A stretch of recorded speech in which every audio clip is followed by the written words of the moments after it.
Bueno, muy buenas noches. Un saludo a todos los amantes de la Sagrada Escritura. De parte del Instituto Bíblico Pastoral Latinoamericano de Uniminuto, presentamos el tercer ciclo de conferencias del Instituto Bíblico Pastoral en este año 2023 en asocio con el Instituto Bíblico de Oriente de España, como una estrategia de divulgación y promoción de la Sagrada Escritura para la Iglesia en general, para las comunidades eclesiales de diversas comunidades, para laicos particulares e interesados de la palabra de Dios y el mundo académico, cuya pretensión es abrir nuevos caminos a la palabra de Dios, plantear nuevos campos y ofertas en diversos niveles y distintos ámbitos del público en general. Hoy estamos muy contentos porque nos acompaña la profesora Eugenia Muñoz, experta en egiptología, y quien nos va a acompañar dándonos una conferencia magistral sobre esta importancia del desciframiento de esta experiencia, llamémosla tanto intelectual como en la Biblia, en el mundo de la Biblia, y para todos los interesados de la importancia que tiene este texto. Doctora María Eugenia, muy buenos días, bienvenida. Muchas gracias por compartir con nosotros y regalarnos su experiencia, su formación en todo este ámbito. Muchísimas gracias, muy buenos días por invitarnos, ¿no?, a participar y a compartir con ustedes este campo de estudio que tanto nos gusta, que es el del Oriente, del Antiguo Oriente Bíblico. Gracias, doctora Eugenia. Yo permítame, voy a hacer una pequeña semblanza de la formación académica de la profesora Eugenia. María Eugenia Muñoz Fernández es licenciada en Geografía e Historia, es licenciada en Lenguas y Literatura de Egipto y Antiguo Oriente. También experta en Historia Antigua, en un proceso de doctorado y máster en Gestión Cultural. Tiene una larga experticia como profesora en lenguas y cultura del antiguo Egipto. Veía que en sus investigaciones, pues todo el ámbito sobre el antiguo Egipto y unas líneas investigativas bien interesantes sobre el género y la religión, el origen egipcio de algunas iconografías marianas. Un tema muy importante, muy bonito y que nos abre los ojos a todos los que estamos interesados en esta búsqueda de conocer más Egipto. Entonces, profesora Eugenia, una alegría contar con usted y gracias por compartir este espacio con nosotros desde España para Latinoamérica.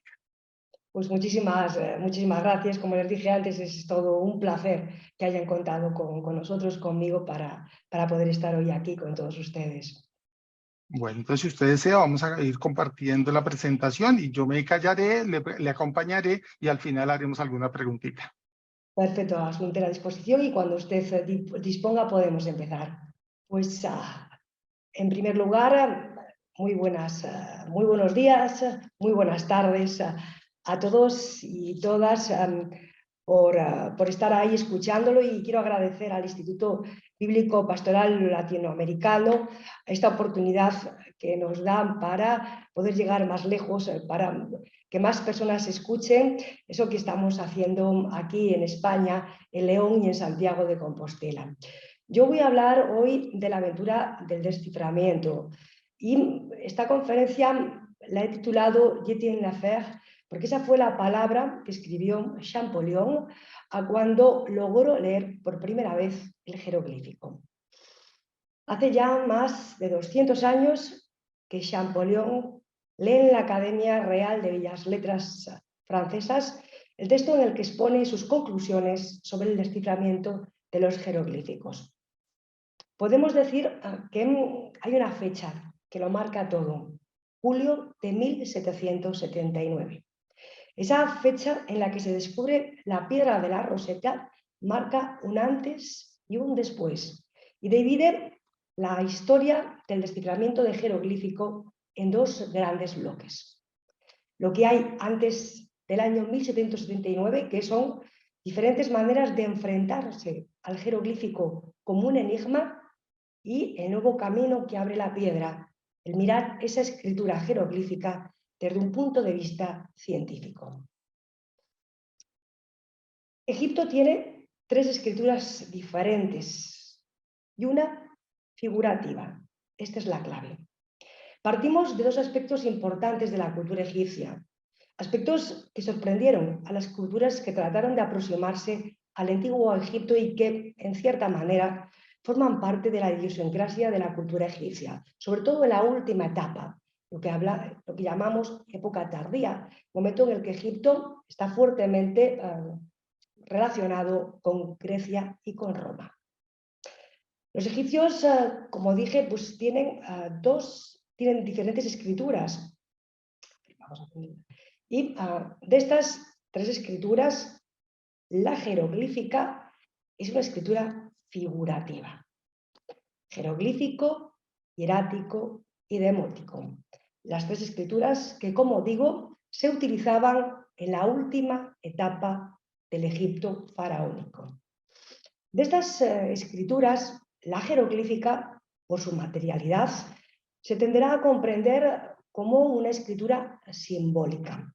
Según algunos autores, se trataría de signos oscuros, cuya misión es ocultar mensajes secretos a los profanos, revelándoselos a los iniciados.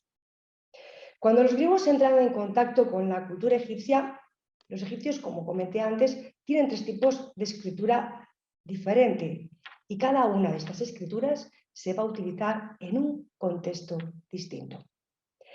La escritura jeroglífica es la escritura monumental, es la que está destinada a los monumentos, a perdurar y tiene valor icónico, es decir, la imagen está relacionada con lo que representa.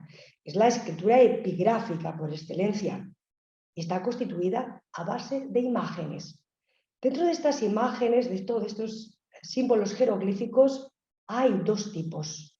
Por un lado, los signos iconográficos, y es aquí donde radica ese misterio que persigue la escritura egipcia. Y por otro lado, los signos fonéticos, es decir, signos que se pueden leer, como nuestro alfabeto. Y hay además 2 escrituras cursivas, hierático y demótico. Este hierático y este demótico va a utilizar un soporte diferente al jeroglífico, ya que para escribir se utilizan papiros y óstraca, que son fragmentos de cerámica. Y las funciones no son monumentales, es una escritura, de cierta manera, más de uso cotidiano. Aquí, en este pequeño esquema, podemos ver la relación entre las diferentes escrituras y las funciones religiosas y profanas de cada una de ellas. La escritura, durante el mundo antiguo, los diferentes autores clásicos se hacen eco de estas escrituras y así, desde Heródoto a Clemente de Alejandría, se trata de comprenderlas. Quizá de todos ellos el que mejor comprende la escritura jeroglífica es Clemente de Alejandría. Era egipcio y quizá por eso le era más sencillo. Estos autores reflejan en sus escritos la capacidad, es decir, el significado, el valor de estas escrituras, de estas notaciones, pero no atinan del todo. Es Clemente, como digo, el que realmente acierta agrupándolas en 2. Por un lado, las escrituras sagradas, jeroglífico, hierático, y por otro lado, la escritura profana o popular, la demótica. El mismo Clemente de Alejandría habla del aprendizaje del jeroglífico como un camino de iniciación que conduce al escriba desde la base, que sería con una escritura epistolar, a la que seguiría una hierática y finalmente la jeroglífica, a ese mundo del iniciado, ya que la escritura jeroglífica es la escritura del iniciado, según Clemente de Alejandría. Resumiendo, con la excepción de Clemente de Alejandría, que reconoce las tres escrituras y distingue claramente epistográfica, hierática y jeroglífica, el resto de los escritores clásicos solo hablan de dos escrituras, la escritura sagrada y la escritura popular. De tal manera que bajo el epígrafe de sagrado se engloban dos escrituras diferentes, la jeroglífica y la hierática, ya que en la última etapa de Egipto, el hierático también se va a utilizar para fines sagrados. Y digo la última etapa de Egipto, ya que en el comienzo el hierático, en el reino antiguo, en el reino medio, en el reino nuevo, era una escritura de uso común. Lo utilizaba pues, para la literatura, para la contabilidad, y es solo en la época tardía cuando ya va a tener esa función religiosa. El jeroglífico, por lo tanto, será la escritura religiosa monumental de las paredes, y el hierático en la escritura religiosa manuscrita de los papiros. Jeroglífico y misterio. Este misterio que persigue al jeroglífico a lo largo de toda la historia, podemos decir que ya se encuentra en la tradición egipcia. Vamos a adentrarnos en ello. El Reino Nuevo es la última etapa de esplendor del Egipto faraónico. La pérdida del poder en Oriente Próximo tras la derrota, entre comillas, de Ramsés II en Cadés, y digo derrota porque realmente esta batalla queda en tablas, pero para Egipto es una derrota, ya que a partir de ese momento, poco a poco, va a perder toda o casi toda la influencia que tenía en el Próximo Oriente. Pues como digo, esta batalla de Kadesh marca un hito histórico, dando inicio al declive del imperio egipcio. Las distintas invasiones, la toma del poder de diferentes pueblos extranjeros, de manera especial griegos y romanos, va a relegar a la élite egipcia a un segundo plano, confinándola a los templos, único espacio donde todavía mantiene su poder. Podemos decir que la élite egipcia, los sacerdotes, se enroca en los monasterios, llevando esta tradición al límite y comenzando a tener la escritura jeroglífica un valor que hasta ese momento no tenía. El origen de secreto se encuentra en los jeroglíficos egipcios, tanto en su materialidad como en la utilización mágica de los signos, como en la criptografía. Analizaremos cada uno de estos aspectos. Materialidad. ¿Qué es la materialidad? Bueno, pues que los signos jeroglíficos se identifican. Dependiendo que conozcamos más o menos la escritura, identificaremos más o menos. Pero cualquier persona que no conozca la escritura egipcia puede identificar muchos signos. Segundo, la existencia de signos jeroglíficos cuyo valor no está en el sonido, es decir, que no se leen en la parte fonética, sino que está en el sentido. Es lo que llamamos los determinativos o clasificadores. Vamos a analizar este caso, el caso del cocodrilo, cuyo sentido, según el profesor Ashman, es cocodrilidad, que podría ser sinónimo de maldad y sirve para clasificar los séptimos relacionados con esta. De aquí partirían teorías de Diodoro y Hecateo, ejemplo de zoografía moral, que también estarán presentes en Horapolo, y si bien están alejadas de la realidad, van a llegar a nosotros gracias a los fisiólogos, al fisiólogo, perdón, y a los bestiarios medievales. Otro aspecto es la utilización mágica de los signos. Y aquí debemos hacer un pequeño paréntesis porque en los últimos años, siglos XX, XXI, la palabra magia, como otras palabras, han perdido todo su sentido, todo el contenido religioso que podían tener.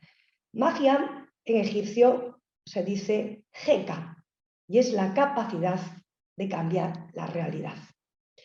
De tal manera que los signos jeroglíficos, cuando se pronunciaban, tenían esa capacidad de volverse reales, por lo que se mutilan, como pueden ver en estas imágenes. A las serpientes se le cortan partes del cuerpo para evitar esa potencialidad peligrosa que tienen y de esa manera que no ataquen al muerto en la tumba. Los jeroglíficos son performativos, es decir, al pronunciarlos, la acción que se describe se realiza, al mismo tiempo que son transformativos. Pues si se realiza el ritual por el sacerdote ritualista, el Jerihebet, de la manera preestablecida, se produce una transformación, ak, y se crea la situación descrita en las palabras. Lo vamos a ver en esta palabra, ak, en esta raíz. Esta raíz egipcia, ak, significa activo y de ahí deriva ser espíritu. La realidad se podría transformar mediante la palabra letanía. Letanía es una palabra que en egipcio se escribe se'ah, como un causativo, es decir, esa palabra que es capaz de transformar algo. En este ejemplo se ve clarísimo. Tenemos aquí una mastaba. Las mastabas son las tumbas del reino antiguo y medio. Y vemos aquí de pie al Jeriheb, el portador del rollo de papiro, es decir, el sacerdote lector. Aquí está su nombre. ¿Y qué está haciendo el Jeriheb? Aquí lo escribe. Está recitando una letanía, Se-Ankh, de tal manera que cuando el Jeriheb recita la letanía, automáticamente el difunto se transforma en un espíritu capaz. Y finalmente la criptografía. La criptografía que tiene algunas pequeñas apariciones antes de la época tardía, pero su esplendor aparece en este momento. ¿Y qué hace la criptografía? Pues jugar con el valor icónico de los signos para crear un sentido metafísico que se superpone al significado propiamente lingüístico. Vamos a ir con un ejemplo, con el nombre del dios Tap, uno de los demiurgos egipcios. Hay dos maneras de escribir su nombre. Empezamos con la primera, la de época clásica, que se escribe utilizando diferentes signos. Por un lado están los signos fonéticos, es decir, signos que se pronuncian. Cada signo es una letra, la letra P, la letra T y la letra H, TAP. Pero hay otro signo que no se lee, que precisa el sentido de estas letras, que nos dice qué es realmente TAP. Este signo, el ideográfico, nos dice que es un dios. Esta es la manera clásica. Cualquier persona con un mínimo conocimiento de jeroglífico puede leerlo, pero vámonos a la época tardía. Todo cambia. Aquí también pone TAP, pero solo puede leerlo el sacerdocio iniciado. Se escribe de una manera muy curiosa, con un cielo, una tierra y un genio. Cielo, en egipcio se dice Pet. La primera palabra es la P. Tierra se dice Ta. La primera palabra es T.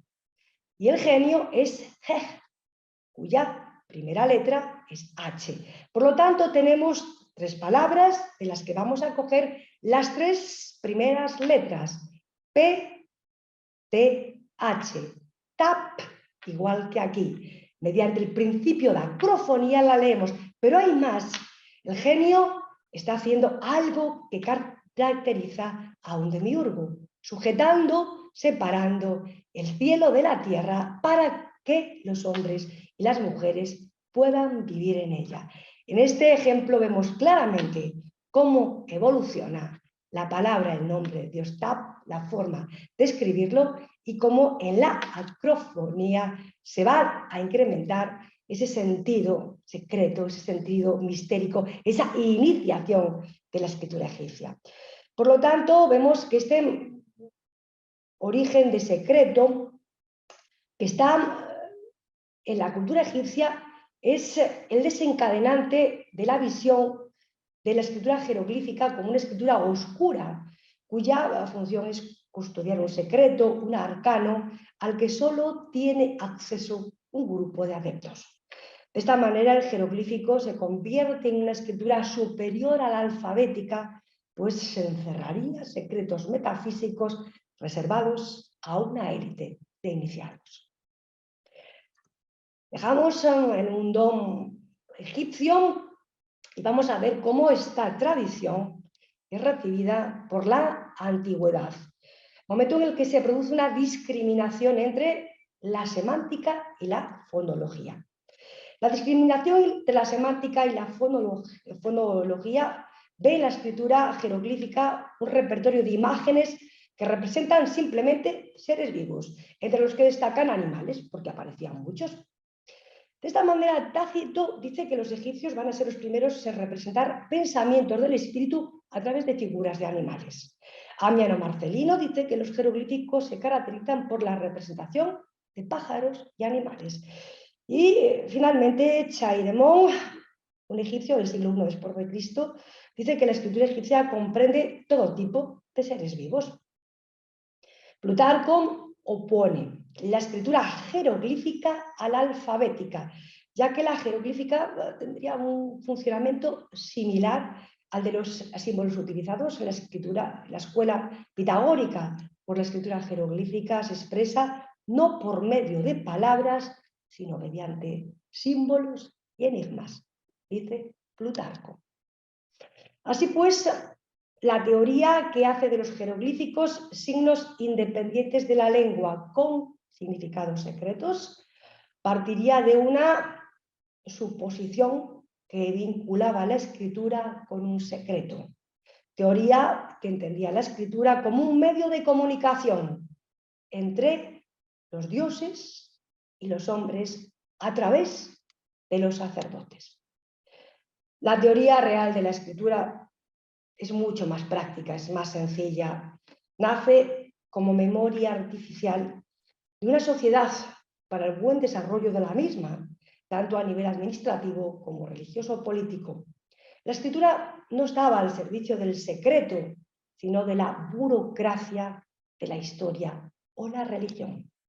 Esta disociación entre signo y lengua es lo que está detrás de la concepción del jeroglífico como secreto, metáfora o alegoría, visión que va a prevalecer durante siglos. Desde Diodoro de Sicilia, desde el siglo I a.C. hasta que Champollion descifra la Rosetta, los jeroglíficos se entienden bien como misterios o arcanos, bien como transferencias metafóricas. Vamos a empezar con esos misterios o arcanos que ya los vemos en el neoplatonismo. El neoplatonismo opone las letras que vehiculan sonidos y sentidos a los jeroglíficos, que nos reenvían a un sistema de ideas. Y aquí van a destacar figuras como Plotino o Jámblico. Plotino escribe: cuando para revelarnos su sabiduría nos recurren a letras que expresan palabras y proposiciones y que representan sonidos y enunciados. Ellos dibujan imágenes, de tal manera que cada una significa una cosa diferente. Cada signo grabado es ciencia, una sabiduría, una cosa real. Jámblico piensa que las palabras y ideas, cuando se escriben en jeroglífico, tienen el poder de transformar, poder que desaparece si estas palabras se traducen, algo que ya vimos que estaba en la tradición egipcia, ¿no? Ese ak, esa capacidad de transformar la realidad gracias al sacerdote lector. Y dice Jámblico, en efecto, la particularidad misma del sonido y de la propia entonación de los vocablos egipcios tiene en sí misma la energía de las cosas que dicen. Ammiano Marcelino ve en estos grabados innumerables variedades de formas o de símbolos que, dice él, nosotros llamamos jeroglíficos y que son archivos misteriosos de la sabiduría de otra época. El idioma primero de los egipcios no tiene, dice Ammiano, como las lenguas modernas, un número determinado de caracteres, es decir, no es un alfabeto, sino que los egipcios a cada letra le da un valor un nombre o un verbo y en ocasiones hasta puede ocultar cada símbolo un significado completo. Diodoro de Sicilia, Chairemón, Orapolo, Amiano Marcelino ven en los jeroglíficos transferencias metafóricas, alegorías. Dicen que no hay expresión lingüística, sino que detrás de estos signos hay metáforas. ¿Qué dice Diodoro? Bueno, pues Diodoro dice que el halcón para los egipcios es una metáfora de la rapidez, pues según Diodoro, el animal más rápido de todos los pájaros es el halcón. No sabemos si es verdad o mentira. Vamos con lo siguiente, Chairemón. Dice que este signo, dos manos vacías, significa no tener nada. Y en cierta manera, este Chairemón, que era egipcio, algo de razón llevaba, ya que este símbolo en jeroglífico es el que se utiliza para hacer la negación. ¿Qué dice Amiano Marcelino del buitre? Dice que el buitre, en jeroglífico, es la palabra madre, porque esta especie no tiene machos. Bueno, Amiano no lleva mucha razón, porque hay buitres hembras, buitres machos, pero atención, esto que ven aquí es un buitre, y en egipcio se lee con un trilítero, mut, y significa madre. Pero seguimos con esto, y nos vamos a Orapolo. Orapolo dice que cuando los egipcios dibujan un buitre, quieren decir madre. ¿Y por qué? Porque según Orapolo, entre los buitres no hay macho. Y el nacimiento se produce del modo siguiente: cuando el buitre desea concebir, pone su vulva hacia el viento, Boreas es cubierto por él durante unos días en los que no toma ni comida ni bebida, ansiando su procreación. Todos nos damos cuenta que lo que hizo Orapolo no es real, ¿no? Pero, repito, los egipcios, cuando quieren escribir madre, ponen un buitre y lo leen como mut. Seguimos con Orapolo, que dicen que cuando los egipcios quieren escribir hijo, pintan una oca. Pues según Orapolo, este animal es muy amable con sus crías. Si alguna vez se da el caso de que sean perseguidas, ellos se entregan voluntariamente a los cazadores para salvar a sus crías. Por ese motivo a los egipcios les parece muy bien tener a este animal. Y todos sabemos que lo que cuenta aquí Orapolo no es verdad. Pero atención, cuando los egipcios quieren escribir hijo, dibujan un pato, cuya lectura es sa, hijo. También Orapolo dice que cuando quieren representar apertura, dibujan una liebre, porque según el bueno de Orapolo, las liebres duermen con los ojos abiertos, siempre están con ellos abiertos. Posiblemente esto no ocurra, pero hay una verdad.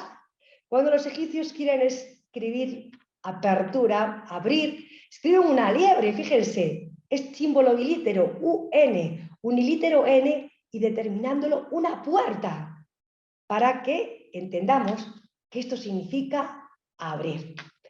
También dice Orapolo que para representar un rey muy poderoso dibujan lo que aquí ven, una serpiente dispuesta como para representar el universo metiendo la cola en la boca. Realmente ante lo que estamos es ante un cartucho, y es verdad, los nombres de los reyes egipcios se encierran en un cartucho. Y ahora vamos con la mía, con mi preferida. Y es que Orapolo dice que cuando los egipcios quieren expresar gratitud, dibujan una bubilla. Dibujan una bubilla porque este es el único de los animales irracionales que después de ser alimentados por los padres, cuando son viejos, los hijos corresponden a los padres con el mismo favor. Les hacen un nido a los padres y en ese lugar los hijos les quitan las plumas y le dan a sus padres alimento hasta que los padres vuelven a tener plumas y a protegerse por ellos mismos. Y hay una cosa curiosísima, porque la utilización de la bubilla como fonograma de ba aparece en época tardía. ¿Y saben qué significa? Significa retribuir. Y continuamos en el tiempo y nos vamos en el Fisiólogo, ese grandísimo manual que utilizaron los escultores medievales para labrar en los capiteles historias. ¿Qué dice el Fisiólogo de las abubillas? Pues que existe un pájaro llamado abubilla. Cuando sus hijas ven a su padre o a su madre envejecidos y con la vista debilitada, comienzan a arrancarle las plumas, a lamberle los ojos, a taparles y calentarles con sus alas. Ellos mismos les dan de comer y les dicen estas palabras: como vosotros nos calentasteis mientras estábamos presos en el huevo, os confortaremos a nuestra vez, ahora que nuestra ayuda se os ha hecho necesaria. ¿Cómo puede, dice el Fisiólogo, el hombre dotado de inteligencia desdeñar a su padre y a su madre? Y aquí lo pueden ver, en un capitel. En el capitel del monasterio cisterciense de Santa María de Xunqueira de Espadanedo nos encontramos con el capitel de las abubillas. Pueden ver como ese signo jeroglífico que significaba gratitud trasciende el espacio y el tiempo y todavía hoy sigue lanzando un mensaje. Hijos, cuidad a vuestros padres. Gratitud. Llegamos a la Edad Moderna, donde los símbolos egipcios van a entenderse como símbolos encriptados destinados a los iniciados. Hay dos hitos que van a marcar este periodo, y los hitos que marcan este periodo van a ser el descubrimiento de los hieroglífica de ese hombre que acabamos de ver ahora, de Eurapolo, que si bien los escribe antes se descubren en el siglo VI, y la aparición de la mensa isíaca. Esta primera etapa se caracteriza por dos cosas. Primero, hay un distanciamiento de los jeroglíficos egipcios. Quiero decir con esto a que los jeroglíficos que se analizan no son egipcios, sino que son interpretaciones o recreaciones tardías de los jeroglíficos egipcios. Y también se caracteriza por la comprensión de los signos jeroglíficos como símbolos encriptados, reservados a los iniciados. Eurapolo, quien había escrito esos hieroglífica en el siglo V, va a redescubrirse en el año 1419, cuando en la isla de Andros se descubre su texto. En el año 1505 será la prensa una primera edición y gracias a la imprenta podemos decir que ya a mediados de este siglo hay traducción francesa. Otro documento es la mensa itálica o la tábula bambina, que es una reinterpretación romana del mundo egipcio, es lo que hoy llamamos egiptomanía. Se elabora en el siglo I después de Cristo y es la representación de diferentes divinidades relacionadas con el culto isíaco, pero ya un culto isíaco romano, no egipcio. La escritura jeroglífica de la tábula o la ménsula es decorativa. Son 10 reproducciones, bien interpretaciones de símbolos egipcios, jeroglíficos, como dije antes, reinterpretados desde la óptica romana, que poco o nada tienen que ver con la escritura faraónica. Ahí tienen un dibujo de esta mensa y aquí tienen la fotografía.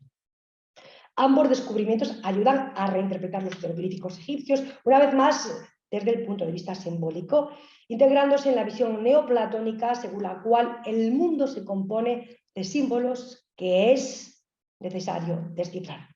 En el origen de este movimiento se encuentra Marsilio Ficino, en el siglo XV, que sigue a Plotino y a Jámblico postulando esta visión simbólica del mundo. Y finalmente, la alquimia. Alquimia que a partir del XI entra en una fase especulativa que entiende los jeroglíficos egipcios como principios numerológicos, neopitagorismo y reglas de permutación desarrolladas en la cábala hebraica.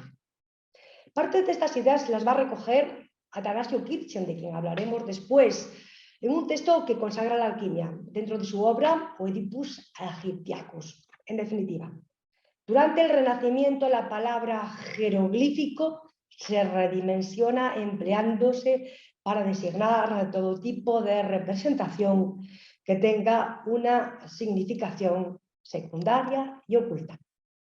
En el año 1414 Se descubre en un monasterio alemán la tradición griega de un obelisco egipcio, tradición atribuida por Amiano Marcelino a Hermapión, un hierogramático que, si bien no dominaba la escritura jeroglífica, sí la comprendía lo suficiente como para hacer una traducción aproximada. Y esto le permite, como digo, pues acercarse, aproximarse a la lectura.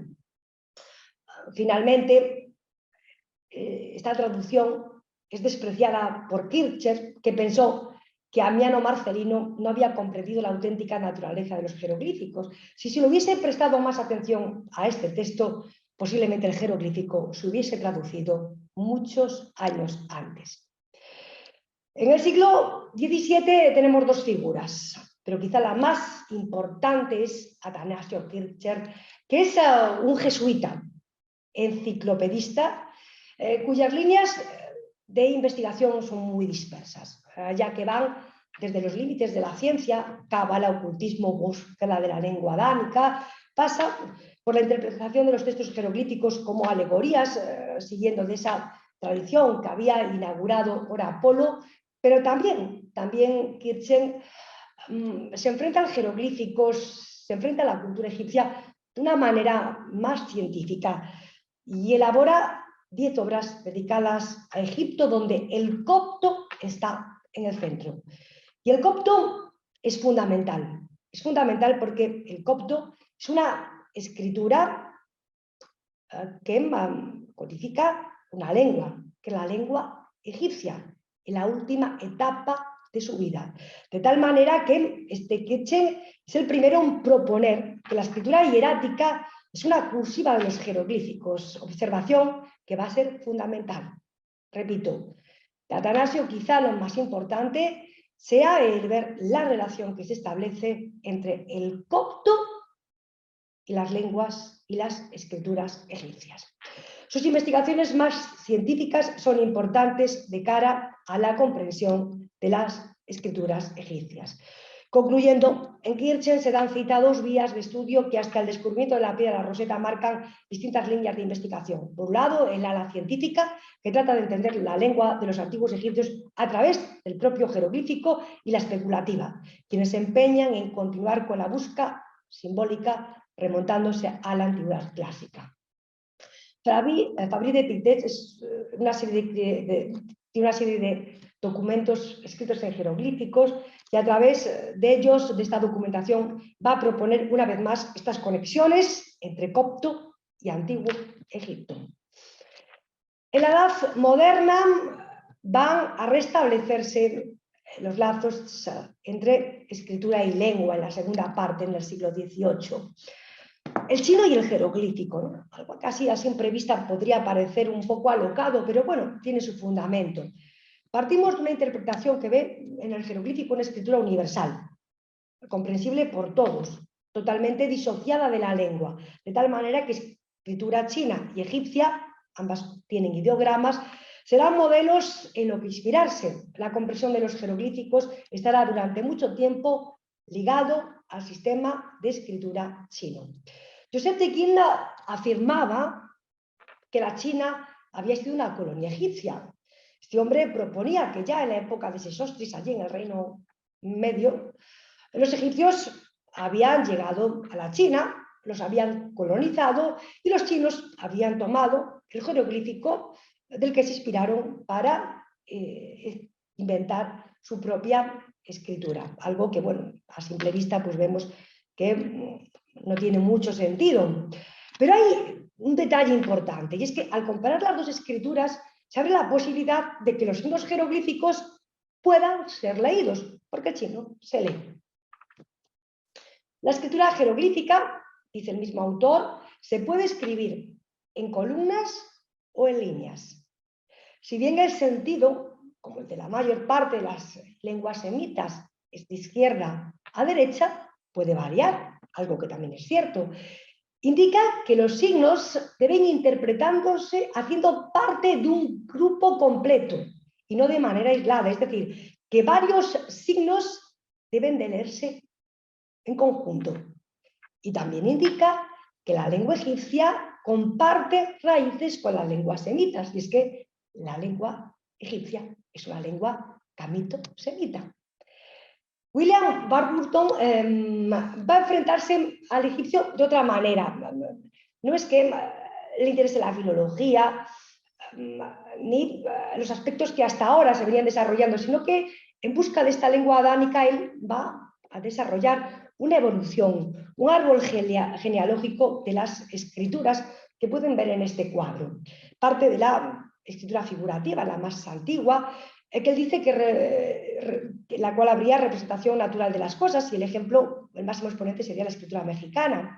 La segunda sería la escritura de las ideas con significados análogos o metáforas, y aquí aparecerían los jeroglíficos egipcios. De los jeroglíficos egipcios derivarían el demótico o el chino, que es la escritura corriente, para tener en último lugar la escritura alfabética. Llegamos a Jean-Jacques Barthélemy, que quizá es el que pone los fundamentos más importantes para descifrar el jeroglífico antes del descubrimiento de la piedra. Primero, que dice Barthélemy: para descifrar el jeroglífico necesitamos una inscripción bilingüe. Segundo, importantísimo, hay que contar los signos. Tercero, fundamental, utilizar nombres propios.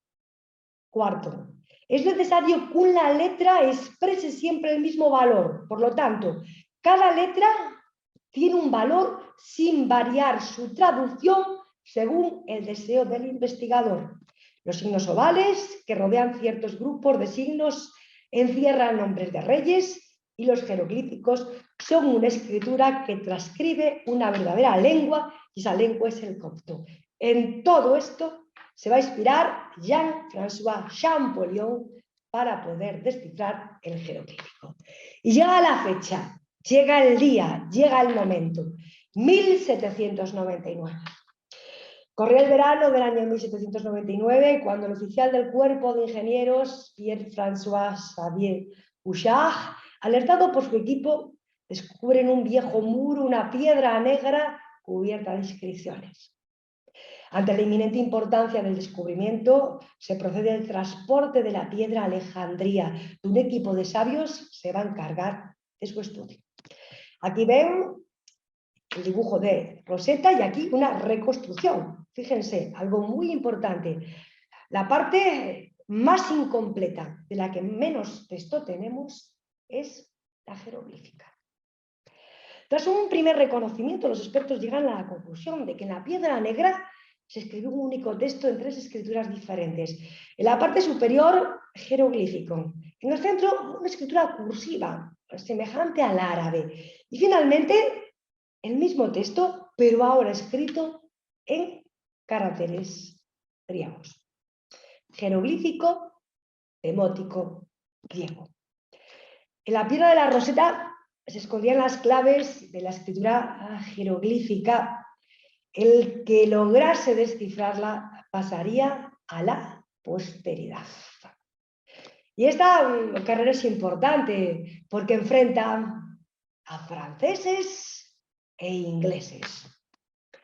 La piedra de Rosetta fue descubierta por los franceses en julio de 1799 aquí, en la ciudad de Rosetta. Es una estela conmemorativa de una dimensión importante, 118 por 77 centímetros y 762 kilos. Su función, situarla en un templo egipcio. Es un texto, pero no es cualquier texto, es un decreto fechado el 27 de marzo del año 196 a.C., cuando reinaba Ptolomeo V. Y es la copia de un sínodo de los sacerdotes egipcios en favor de este rey Ptolomeo, que es de origen griego. Y el documento está dividido en 3 partes con 3 escrituras diferentes: jeroglífico, demótico y griego. Este hombre que ven aquí, Silvestre de Sacy, es el primero en estudiar la piedra e inicia la investigación por la parte demótica. ¿Por qué empieza por el demótico? Muy sencillo. Porque para él el jeroglífico no podía leerse.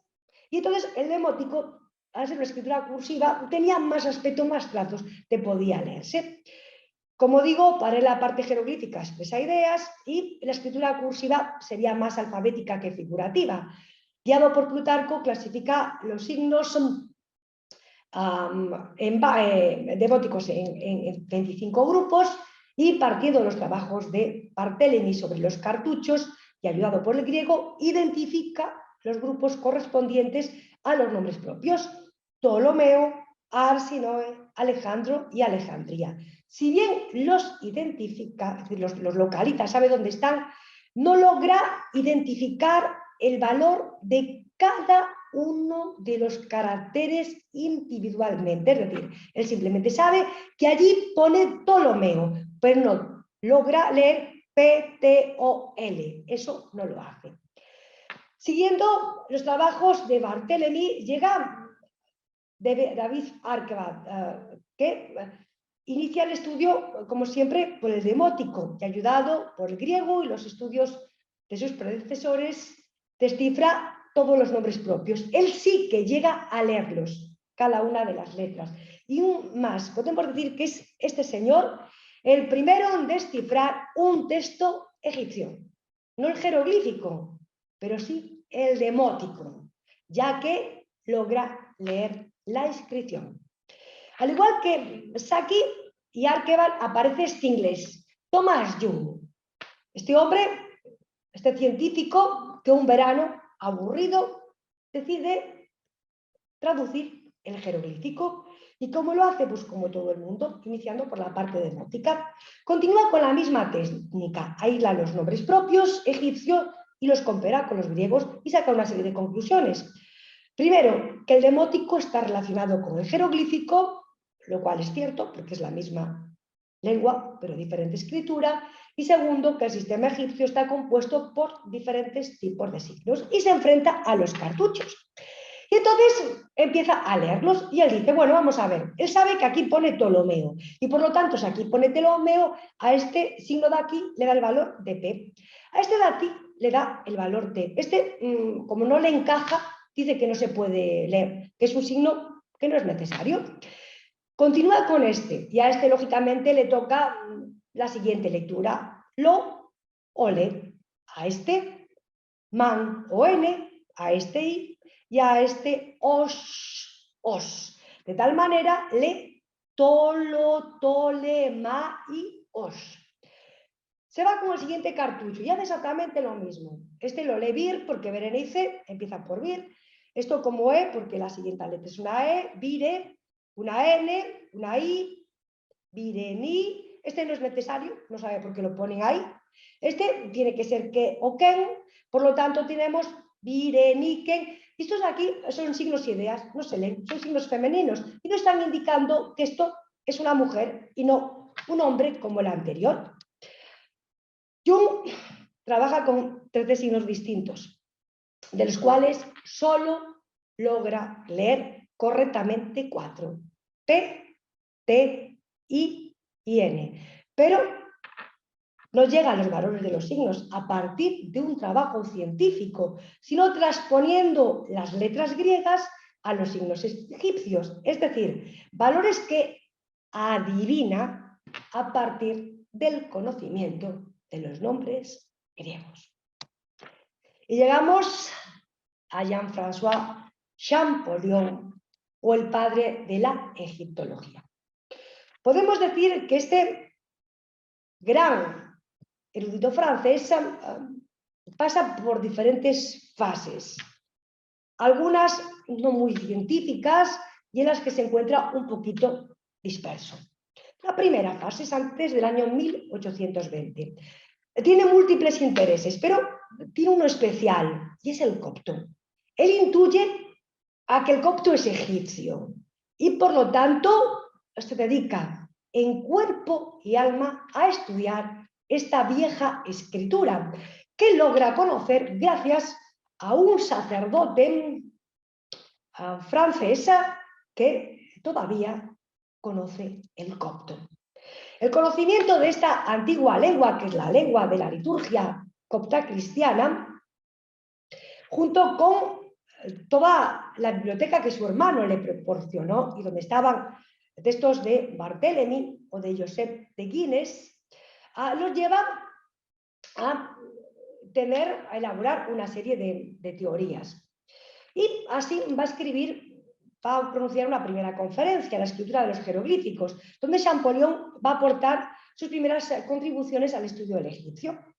Dice que los egipcios tienen 3 tipos de escritura: epistográfica, que sería el demótico, hierático y jeroglífico, y que además proviene una de la otra. Aquí claramente Champollion se inspira en Clemente de Alejandría, aunque nunca lo cita.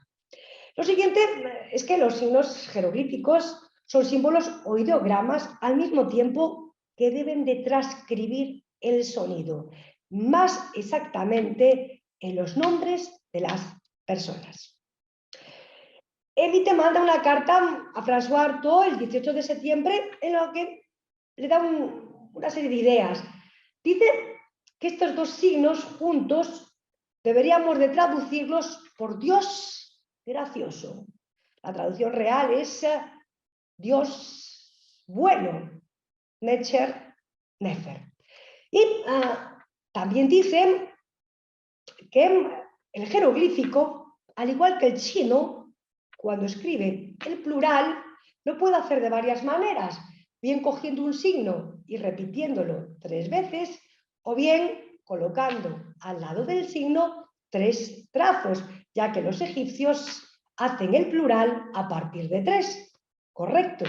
Aquí tendríamos escrito Necheru, o lo que es lo mismo, dioses. También dice que la palabra Dios puede ser determinada por un signo determinativo de Dios. Lo vimos antes con Tap, cuando detrás de los signos que escribían el nombre fonéticamente apareció un determinativo que nos indicaba que era Dios. Y también piensa Champollion que este grupo de signos, estos 2 signos, significan día del nacimiento. Entramos en una segunda fase un poco más seria, la fase que se inicia después de 1820. Y Champollion cuenta con 2 documentos nuevos que va a utilizar, a emplear en su investigación. El papiro Casati, que está escrito en griego y en demótico, donde Champollion reconoce el nombre de Cleopatra. Y también tiene una copia de un obelisco en filé donde puede leer en jeroglífico el nombre de Cleopatra y Ptolomeo.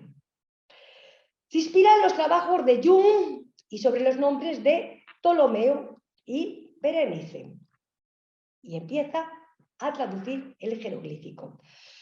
¿Por qué Champollion va a coger para traducir, para leer los cartuchos, los nombres de Ptolomeo y de Cleopatra? Porque son los que comparten más letras, de tal manera que sería mucho más fácil leerlo. Aquí vemos en la piedra de la Roseta todos los cartuchos que encierran el nombre de Ptolomeo. Como digo, utiliza la copia del texto escrito en el zócalo del obelisco de Filé y lee los nombres de Ptolomeo y Cleopatra y comprueba que Ptolomeo en el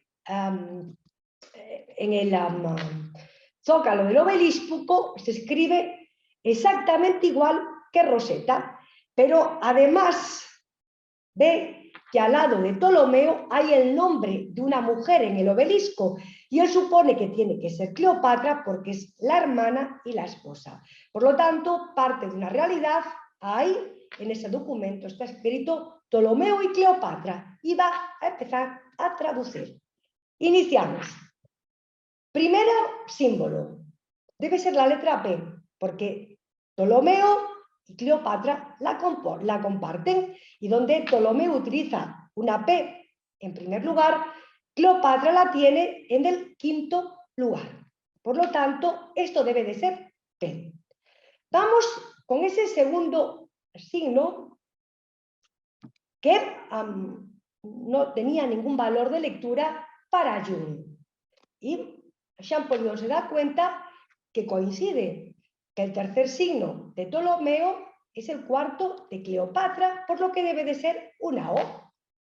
Nos vamos al tercero, que también comparten Ptolomeo y Cleopatra. Si Ptolomeo lo tiene en cuarto lugar, Cleopatra en segundo, por lo que deduce que tiene que ser una letra L. Sigue avanzando y este signo ya había sido leído como I y además lo comparten. Vamos a darle Y y latina. Seguimos avanzando, ¿no? Y nos vamos a un signo que en el nombre de Cleopatra aparece 2 veces. Y nosotros que la letra A, ya que Cleopatra tiene 2 As. Por lo cual, a estos 2 signos les dará el valor A, que también tenemos en Berenice. Vemos cómo van saliendo los 3 nombres de una manera más científica.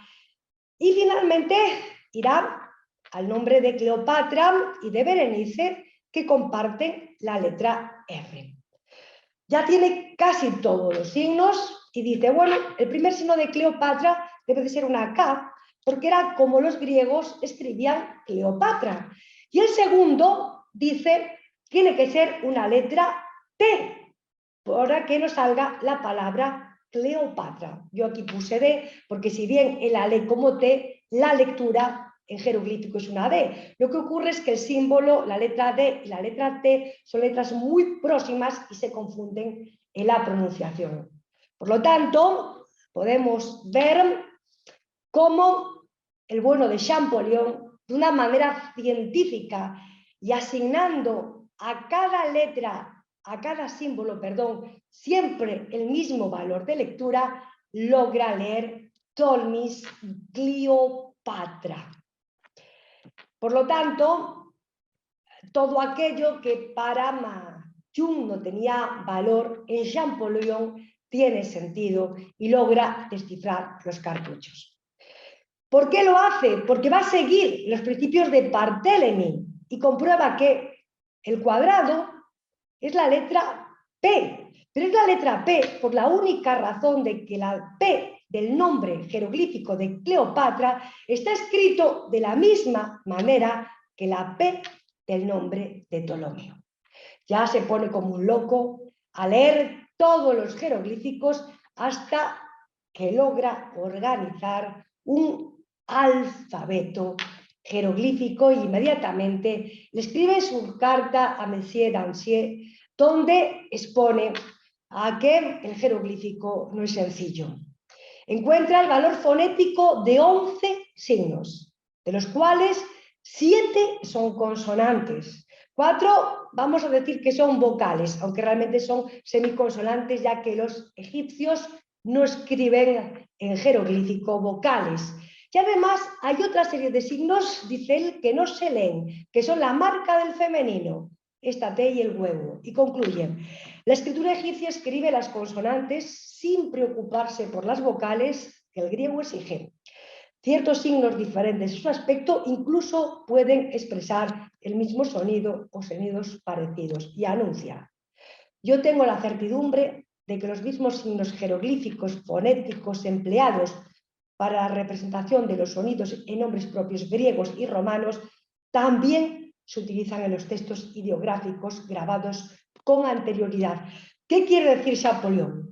En un principio él pensaba que solamente los cartuchos griegos y romanos podían leerse porque transcribían nombres de personas que en su lengua utilizaban alfabetos, pero que los nombres anteriores, los de los monarcas egipcios, a lo mejor no se leían y eran signos e ideas. Pero todo esto a él le lleva a plantearse que posiblemente también los cartuchos de los grandes faraones egipcios puedan leerse y por lo tanto todo el jeroglífico. ¿Qué es lo primero que hace? Va a comparar el número de signos que aparecen en la piedra de la Roseta y llega a la conclusión de algo que estaba a la vista de todo el mundo y en la que nadie había reparado, que para 486 palabras griegas hay 1419 signos jeroglíficos. El sabio francés deduce que por lo tanto los signos jeroglíficos no pueden transcribir únicamente palabras o ideas, ya que hay muchísimos más signos que palabras. Tienen la suerte de que en el año 1822 un arquitecto trae de Abu Simbel un gran número de inscripciones, y todo el mundo sabe que esas inscripciones forman parte del templo de Ramsés II. Por lo tanto, en estas inscripciones debiera aparecer el nombre de Ramsés. Aquí, bueno, están los de Ramsés II, otros de Ramsés, y por lo tanto él coge el cartucho de Ramsés y con todo lo que había descubierto hasta ahora se pone a traducir. Primero, este símbolo de aquí se parece a un sol. Y él sabe que el sol en copto se dice Ra. Por lo tanto, esto debe de leerse Ra. Estos dos de aquí ya los conocemos, ¿a que sí? Claro que los conocemos. Y sabemos que la lectura que tenía era S. Por lo tanto, tenemos Ra y nos queda este de medio. El símbolo central, él sabe que se corresponde con la palabra griega aniversario y la acerca al copto que él conocía. Champollion sabe que aniversario, es decir, día del nacimiento, se dice en copto día, mique, nacimiento. Champollion también sabe que los egipcios no utilizan las vocales. Por lo tanto, quita las vocales y se queda con mique, con día, con la M y con la C. De tal manera que aquí tenemos Ra, M, C, S. S. La C es un sonido muy próximo a la S, por lo tanto, aquí debe de poner Ramsés. Se puede leer el jeroglífico de la época de los faraones. Animado continúa con otro cartucho de otro monarca también muy famoso que comparte signos con el de Ramsés. Primer símbolo, Tot, el dios Tot, el dios de la sabiduría, que los egipcios llamaban de Huti, de tal manera que si en Ramsés el primer nombre se leía Ra, este debe de leerse de Huti, y este de aquí, la S la conocemos, de modo que tenemos Tot y S. Esto que está aquí en el centro, ¿podríamos volver a leerlo como MS? Pues sí, si leemos Tot MSS, tenemos el nombre de Tutmosis, otro de los grandes faraones egipcios. Se puede leer. El jeroglífico se lee, ni arcanos, ni misterios, es una escritura. Y dice Champollion, es un sistema complejo. Desde luego una escritura figurativa, simbólica y fonética en un mismo texto, en una misma frase. Yo diría que incluso en una misma palabra. La escritura jeroglífica, dice Champollion, comporta ideogramas, es decir, signos figurativos como re o tot, el sol y el dios de la sabiduría, al mismo tiempo que signos fonéticos, es decir, signos que se leen. Pero es que dentro de esos signos fonéticos hay signos cuyo sonido es una única letra, el ejemplo de la S, signos que son dos letras, como MS, e incluso símbolos que cada símbolo son tres letras, lo vimos antes, Netcher, el símbolo de Dios. Hay además otros signos que se llaman complementos fonéticos que completan la pronunciación de una palabra, y más todavía, determinativos, es decir, signos adicionales que precisan el significado de la palabra, es decir, que nos dicen que cuando está escrito tot, lo que está escrito ahí es el nombre de un dios. Hizo falta que las estrellas estuvieran perfectamente alineadas para que los jeroglíficos y sus formas cursivas accedieran a revelarle a Champollion su mayor secreto. Finalmente, ningún misterio. Muy pocos conocimientos esotéricos se esconden en este sistema de escritura figurativa que desde finales de la antigüedad había fascinado a generaciones de intelectuales. Simplemente una escritura casi como las demás. Yo me atrevería a decir que una escritura que, como cualquier otra, custodia la historia de un pueblo, Egipto. Una escritura monumental, diseñada para perdurar más allá del espacio y del tiempo que la creó. Muchísimas gracias por su atención. Profesora Eugenia, muchas gracias por esta presentación muy bella, muy ilustrativa en la intencionalidad de nuestro público que es abierto. Y yo me he quedado con muchas ganas de preguntarle muchas cosas, pero voy a tratar de circunscribir con un par de cositas. Me quedé pensando con algunos jeroglíficos que aparecían ahí, el marcante femenino, ¿no? Había unos signos adicionales que aparecían ahí y yo me decía, bueno, ¿y por qué no se desglosa, no? Porque de alguna manera me daba una inquietud, no sé si será acertada, pero para eso va la pregunta mía.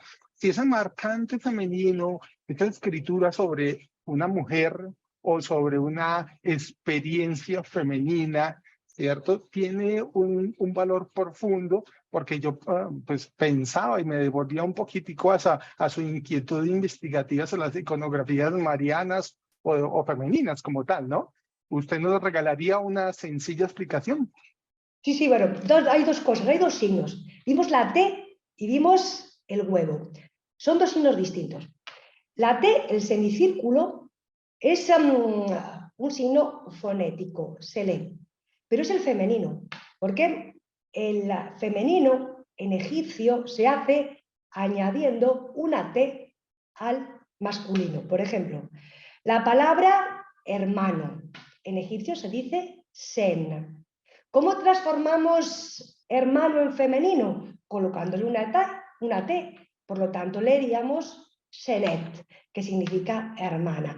Pero tenemos un signo ideográfico, el huevo, un signo revelador, porque la mujer es la encargada de encarnar esa semilla del hombre hasta que llega el momento del parto y da a luz. Digamos que dos de los papeles fundamentales de la mujer en la vida humana es la de encarnar el embrión y dar a luz. La madre, Mesa, da a luz y esa misma palabra se utiliza en las filiaciones. La filiación femenina, por ejemplo, cuando alguien quiere decir que es hijo de una mujer, dice que fue dado a luz mes por una mujer. Y el huevo representaría que tiene esa capacidad de encarnar, de hacer creer el embrión dentro del cuerpo. Bella esa comprensión y que va mostrando todo el ejercicio de lo que quiere decir todo este conjunto de signos, de símbolos, de jeroglíficos y la implicación para la vida y la comprensión de la vida. Sí, sí, sí, porque de cierta manera, pues no sé, decía Miguel de Unamuno, y es una frase que a mí me gusta repetir mucho, que detrás de toda filología existe una filosofía. Y yo creo que detrás de las palabras egipcias hay eso, una filosofía, una manera de entender, de comprender el mundo. Por eso en la lengua egipcia hay palabras bellísimas que es imposible que nosotros podamos traducir. Y no podemos traducir porque no forman parte de nuestra cultura, de nuestra filosofía, ¿no? Palabras como Ma'at, ¿no? Que es el orden, lo correcto, lo que debe ser. Nosotros deberíamos traducir de manera diferente, dependiendo del contexto en el que estemos. Ellos la tienen muy clara, porque forman parte de su vida, de su propia filosofía, de su manera de entender el mundo. Profesora Eugenia, quería también conectarle una cosa, a ver si la correlación que le estoy tratando de hacer es correcta. pensaba yo la importancia o el valor de la magia, su efecto performativo y transformativo, y el uso, por ejemplo, en estos rollos que nos hablaban en la tumba sobre la oración de una letanía para transformar la experiencia de la muerte, ¿cierto? Y quería yo como tratar de emparentarla de alguna manera con ese uso de la metáfora y de la alegoría, porque me dejó sonando usted la conexión, la articulación con los textos, una comprensión hermenéutica de los textos de la Sagrada Escritura, en sus vertientes de sus lenguas semitas, ¿no? Vamos a ver, sí, a ver, es importante esta palabra eka, que con el tiempo termina por corromperse, ¿no? Pero que en Egipto es fundamental porque es esa capacidad de transformar, ¿no? El mito cuenta que cuando el dios se retiró al cielo, le dejó al hombre varias cosas, y una de las que le dejó fue Eka, esa capacidad de enfrentarse a los golpes de la vida, para transformar esas realidades. Hasta el punto es tan importante Eka que cuando el demiurgo crea el mundo, es una fuerza que está a su lado y la ayuda a crear el universo. El problema está, ¿no?, en que muchas veces, pues, y sobre todo, esto ya empieza en la última época de Egipto, como tiene poder de transformación, la magia acaba convirtiéndose en otra cosa, el mal empleo de la magia, ¿no? No para una vida mejor, sino para perjudicar, lo que acaba siendo la magia negra, ¿no? Y por esos derroteros va a continuar. También la magia hoy, pues el mundo en el que vivimos, tiene otras connotaciones distintas, muy alejadas de ese primer significado, que era el significado de transformación. Esa transformación que vemos también, como usted apuntó, en esa palabra que se compone de la raíz ak, con esa S, ¿no? Ese seak, esa letanía que necesita ser recitada de una manera precisa por un especialista, y que solo pronunciándose de esa manera tiene esa capacidad de transformación. Yo hace unos días, preparando unos trabajos para el monasterio, sobre unas notas sobre los usos y costumbres de la Congregación de Castilla en los rituales del templo moderno, hablaba pues de cómo había que leer en latín, cómo había que recitar, y se me asemejaba mucho a lo que pasaba en Egipto. Es decir, hay que leer de una manera determinada, porque solamente de esa forma se produce la transformación. Y estos conceptos, como vemos, de diferentes maneras, están en todas las culturas, en todas las religiones. No sé si le respondí a la pregunta o no. Sí, señora, nos ha impactado mucho porque eso tiene un valor significativo para la experiencia espiritual, para la lectura, para la oración, para captar el mensaje de la escritura, que son los intereses que tenemos nosotros al abordar todos estos escenarios que han sido los que nos han propuesto la búsqueda de conocer este contexto de la Biblia en Mesopotamia, en Egipto, en Canaán, ¿cierto? Y su articulación, profesora Eugenia. Pues nada, vamos a tratar de seguir imitando al pájaro que nos mencionaba Orapolo, porque quedamos llenos de gratitud por usted, profesora, su sabiduría, su sencillez, en la cual nos ha abordado y nos ha introducido a esta cosa tan bella que es conocer el Egipto en cada una de esas etapas, y la profundidad que tiene descubrir que podemos ser como la oca, ¿no? Hijos de esa experiencia, ¿cierto? Y alimentarnos como la madre, como el mut, ¿no? De esta sabiduría. Pues nada, quedamos profundamente agradecidos, profesora, la gentileza, su generosidad para con nosotros, para con todos nuestros oyentes que nos van a acompañar en estas presentaciones, en este ciclo de conferencias del Instituto Bíblico Pastoral Latinoamericano, en asocio con el Instituto Bíblico de Oriente. Gracias y bendiciones, profesora. Muchísimas gracias a ustedes, la gratitud es mía por haberme dado esta oportunidad. Y bueno, si en otra ocasión quiere que hablemos de Isis y María, de esas iconografías que trascienden, a su enterísima disposición. Muchísimas gracias. Estaremos muy complacidos de volvernos a encontrar. Muchas gracias.